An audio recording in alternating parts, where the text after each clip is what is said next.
Hello, and who are you? Hello, Isobel Pearce from Seven Oaks. Oh, hello, Isobel.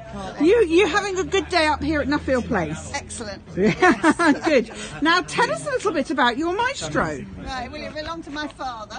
Right. He had it virtually from you. I think it might have been a demonstration model from Caffin's in Seven Oaks. Right. And so when he stopped driving, he gave it to me, as it were. Lovely. And how many miles has it done? Oh, now you're going to ask me. That's It's about 70,000 odd, I right, think. right.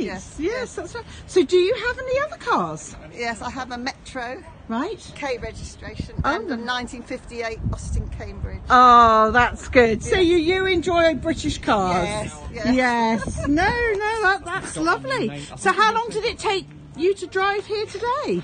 Well, I only came from my sister's in Warwickshire, so about an hour and a quarter or something. But I came up from Seven Oaks the long way, so that, on the Saturday, so that took me longer. That's excellent. And I gather you heard about this run through the Maestro and wanted Yes. Owners Club. Yes. Oh, that's excellent. No, well, it's been lovely to have you here today. Thank you very much for bringing your Maestro. Pleasure. I'll just go around the front.